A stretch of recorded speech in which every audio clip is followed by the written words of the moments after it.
Bien, regresamos con Miguel Palomino, director del Instituto Peruano de Economía, con quien estamos hablando sobre los recursos naturales. Miguel, estábamos hablando en la anterior segmento, estábamos hablando sobre los países que habían sufrido o que sufren esta supuesta enfermedad holandesa o maldición de los recursos, y estábamos hablando de ejemplos de países que o con recursos naturales se desarrollan o que sin recursos naturales también se desarrollan, lo que demuestra de alguna manera que los recursos naturales no son una panacea, no son un trampolín necesario al crecimiento. Correcto, los recursos naturales son una ventaja más que un país tiene que hay que utilizar bien. Y hay países que han usado muy bien sus recursos naturales y se han desarrollado muchísimo, en buena parte valiéndose de ellos. Ejemplos, creo que traigo unos cuadros ahí que podrían servir para mostrarnos algunos países que lo han hecho bien y otros que lo han hecho mal, ¿no? Bien. Acá hay una serie de países y lo que yo muestro es qué porcentaje de sus exportaciones son de petróleo o metales, ¿no? Entonces acá tenemos el más grande de todo, Venezuela, donde casi lo único que exporta es petróleo. Bolivia tiene fuerte, Noruega luego viene, donde es principalmente petróleo lo que exporta, Australia, que exporta sobre todo minerales, luego está Perú, Ecuador y Canadá, que exporta muchos minerales y también algo de gas y petróleo, ¿no? Mucho de gas y petróleo en realidad. Entonces, todos estos son países donde los recursos petroleros o mineros son un fuerte componente de sus exportaciones. Pero como podemos ver, acá hay países como Venezuela, Bolivia y Ecuador que han logrado usar esto que no han logrado usar esto positivamente. El caso de Venezuela es el más malo que acabamos de hablar.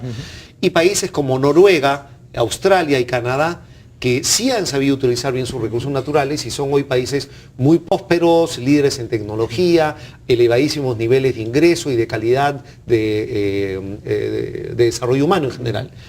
Entonces, el reto del Perú es justamente parecerse gradualmente más a estos segundos y no a los primeros, ¿no? Y un poco la pregunta es, ¿cómo se logra eso? ¿En función a qué? El tema más importante que los estudios demuestran afecta si tú usas bien o mal tus recursos naturales y en general si usas bien o mal tus oportunidades de crecimiento, es si tus instituciones son fuertes, si tus instituciones son eficientes o no. Y el cuadro, justamente tenemos un cuadro al respecto de esto, ¿no? Acá podemos ver lo mismo 6 países que hablamos. Acá hay un ranking mundial de instituciones, de un total de 144 países, como mencioné. Venezuela está en el puesto 144. Tiene las peores instituciones del mundo, según el Foro Económico Mundial. Bolivia está en el puesto 119, Ecuador en el puesto 131. Son países que en general tienen muy malas instituciones. En comparación, en contraste, Australia, Canadá y Noruega tienen instituciones bastante buenas.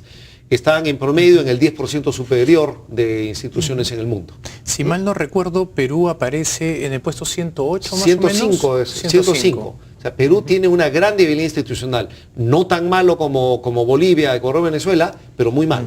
Es una de nuestras debilidades más grandes realmente, ¿no? Y justamente el reto del Perú no es que tenga o no tenga recursos naturales, no es que si la minería es buena o es mala.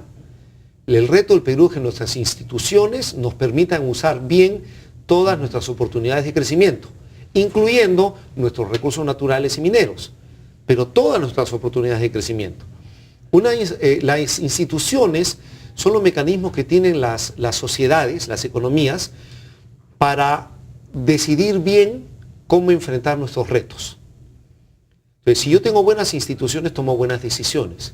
Cuando tengo malas instituciones, probablemente voy a tomar malas decisiones.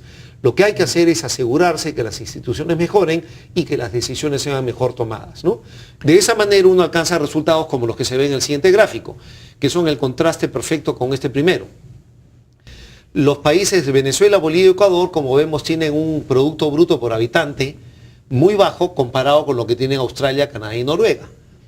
Noruega tiene unos niveles de Producto Bruto per cápita más altos del mundo porque tiene una gran fortuna petrolera que, a diferencia de algunos países, como por ejemplo Venezuela, la ha usado muy bien. La ha usado con prudencia, ha hecho que no solo permita crecer a Noruega hoy, sino ha asegurado su futuro.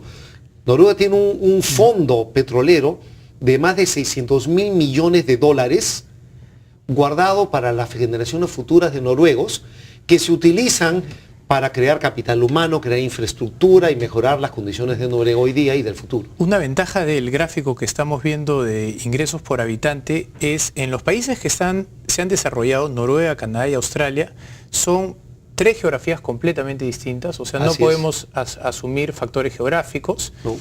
No tienen la misma lengua. Bueno, Canadá una parte habla en francés, otra en inglés. Australia fue una colonia inglesa. Canadá es una parte colonia inglesa, otra parte colonia francesa.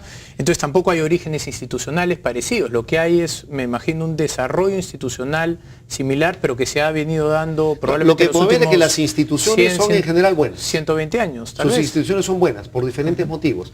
No se llega a buenas instituciones de una sola forma, no hay un solo camino a hacerlo. Pero lo que sí es cierto es que hay que tener buenas instituciones, ¿no? Y tú mencionaste que hay países que logran gran desarrollo sin tener ningún recurso natural, como Singapur, que es el caso más concreto.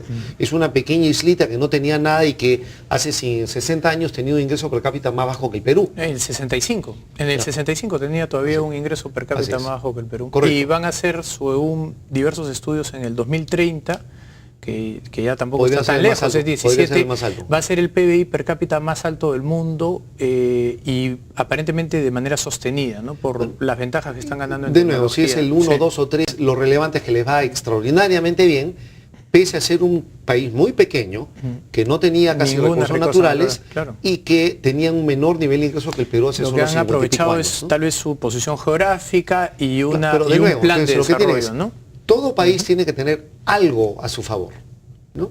Y ese algo hay que saber utilizarlo. Entonces, los recursos naturales del Perú son una de las cosas que tenemos a nuestro favor. Entonces, esa bendición de los recursos naturales que tenemos hay que saber utilizarlo a nuestro favor. No es eso nomás en lo que se basa nuestro crecimiento, ni nuestro futuro puede depender únicamente de ello, pero es un elemento a favor que sirve. Creo que en una oportunidad usé el comentario de decir, mira, el Barcelona es un gran equipo de fútbol, pero Messi ciertamente es un valor muy grande en ese equipo. Si yo quito a Messi, el Barcelona sigue siendo un gran equipo. No es que solo depende de Messi, pero Messi agrega mucho. Entonces, en el Perú estos los recursos naturales sería como tener a Messi en el equipo y dejarlo en la banca. Correcto. No tiene sentido. No tiene ningún sentido. Vamos a hacer una breve pausa y regresamos con Miguel Palomino. Estamos conversando sobre los recursos naturales y vamos a hablar en el siguiente segmento sobre cómo enfrentar los retos para poder aprovechar los recursos de una manera como lo han hecho los países desarrollados. Regresamos.